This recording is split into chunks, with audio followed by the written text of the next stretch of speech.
friend, my YouTube channel education question and solver book English and Hindi. तो चलिए आज start करते हैं वितान हिंदी पाठमाला टेक्स्ट कम वर्क बुक क्लास 4 का। तो आज इसका लेसन पढ़ेंगे 13 लेसन, जो नाम है पाठ का नाम है अनोखा सफ़र। तो इसके पहले वाले वीडियो में मैंने कहा था कि मेरे चैनल को प्लीज़ सब्सक्राइब कीजिए, जिससे मुझे मोटिवेशन मिले और मैं अच्छे वीडियो आपको अपलोड कर सकूं या आपको दे सकूं। तो प्लीज़ मेरे चैनल को सपोर्ट कीजिए और मुझे भी सपोर्ट कीजिए कि मेरे व्यूज़ बढ़े और मैं आपको अच्छी वीडियो भेज सकूं। और एक और भी गुड न्यूज़ है कि ये चैप्टर ख़त्म होने के बाद, यानी 15 चैप्टर है इस पार्ट का 15 चैप्टर होने के बाद मैं क्वेश्चन आंसर भी करवाऊँगी। तो प्लीज़ गाइस मेरे चैनल को सब्सक्राइब कीजिए। तो चलिए आज स्टार्ट करते हैं अनोखा सफ़र। पूरे संसार में कोरोना से हाहाकार मचा है। गुलिवर अभी कोरोना से ठीक हुआ है। उसका मन बेचैन है। जिधर देखो उधर कोरोना महामारी का कहर छाया हुआ है। वह शांति की तलाश में फिर एक बार जहाज़ लेकर यात्रा पर निकल पड़ता है। उसे नहीं पता कि उसे कहाँ जाना है। वह कई दिनों तक निरंतर जहाज़ पर यात्रा करता रहा। एक सुबह जब उसकी आंखें खुली तो उसने देखा कि उसका जहाज़ एक टापू पर खड़ा है। वह टापू अत्यंत मनमोहक था। चारों तरफ पेड़ ही पेड़ और पेड़ों के बीच से झांकती सूरज की किरणें सागर के जल पर अपना इंद्रधनुषी रंग बिखेर रही थी। वह जहाज़ से निकलकर टापू पर जाने लगा। तभी उसे एक आवाज़ सुनाई दी, कृपया रुकिए, आप टापू पर प्रवेश नहीं कर सकते। हमारा टापू कोरोना मुक्त है। आप 15 दिनों के लिए अपने जहाज़ पर ही विश्राम करें। आपके लिए आवश्यक सामान एक नाव पर भेजा जा रहा है। सचमुच नाव पर फल, सब्जियां, डिब्बा बंद जूस, दूध, भुने अनाज, दालें तथा कुछ आयुर्वेदिक औषधियाँ थीं। गुलिवर ने कहा, मैं कुछ दिन पहले ही कोरोना से ठीक हुआ हूँ। मुझसे आपको कोई खतरा नहीं है। मुझे टापू पर आने दीजिए। लेकिन उन लोगों ने गुलिवर को टापू पर आने की इजाज़त नहीं दी और 15 दिन इंतज़ार करने के लिए कहा। गुलिवर के पास से इंतज़ार करने के सिवा और कोई रास्ता नहीं था। 16वें दिन जब गुलिवर की आंखें खुली तो वह अविचलित रह गया। गांव के बड़े बूढ़े और बच्चे उसके स्वागत के लिए खड़े थे। गुलिवर के जागते ही सभी एक साथ बोल उठे, आइए टापू पर आपका स्वागत है। गुलिवर जहाज़ से निकलकर टापू पर आ गया। उसे एक दरवाजे जैसी मशीन से निकाला गया, जिससे वह पूरी तरह कीटाणु रहित हो गया।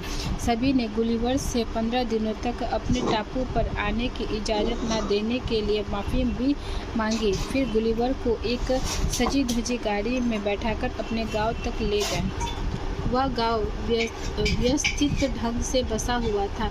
चारों तरफ पीपल, नीम, बरगद, आम, कदम आदि के बड़े पेड़ थे। स्वच्छ और निर्मल हवा शरीर को ताजगी से भर रही थी। प्रत्येक घर के चारों तरफ तुलसी, एलोवेरा, मनी प्लांट आदि ऑक्सीजन देने वाले पौधे लगे थे। कहीं भी गंदगी दिखाई नहीं दे रही थी। गांव के प्रत्येक निवासी ने स्वच्छ कपड़े पहने हुए थे।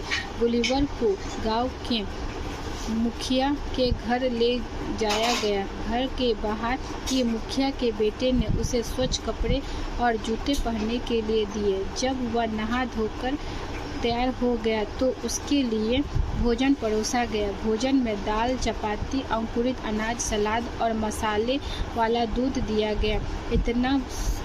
भोजन इतना स्वादिष्ट था कि वह खाता ही चला गया। भोजन के बाद उसे विश्राम कक्ष में ले जाया गया, जहाँ कई खिड़कियाँ थी। खिड़कियाँ के बाहर पेड़ ही पेड़ दिखाई दे रहे थे। वहाँ इतनी शीतल हवा आ रही थी कि बिस्तर पर लेटते ही उसे नींद आ गई। जब आंखें खुली तो शाम के 4 बज गए थे।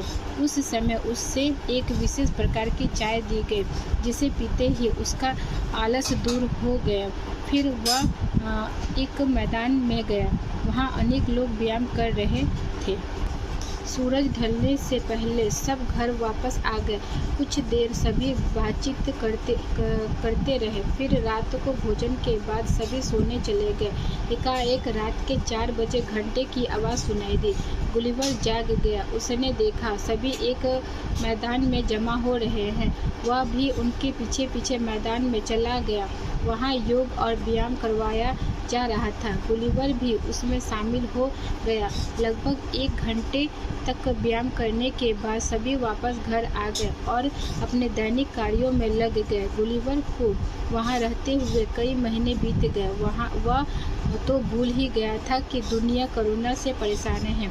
एक दिन उसे अपने घर की याद आई। वह वहाँ से वापस लौटना चाहता था, लेकिन उसे कोरोना का डर सता रहा था। उसने मुखिया को यह बात बताई। मुखिया ने कहा, यदि हर जगह हमारे टापू की तरह व्यवस्था और दिनचर्या हो जाए तो कोरोना क्या कोई भी बीमारी आसपास नहीं आ सकती है। गुलिवर ने कहा, मैं आपकी बात समझ नहीं पा रहा हूँ। मुखिया ने कहा, मैं समझाता हूँ। आप अपने गांव, शहर या घरों के आसपास ऑक्सीजन देने वाले और कीटाणुनाशक पौधे लगाइए। घर में हवा और रोशनी आनी चाहिए। सुबह शाम योग और व्यायाम कीजिए। अपने आसपास शरीर और वस्त्रों को स्वच्छ रखिए। ताजे फल और हरी सब्जियां को भोजन में शामिल कीजिए।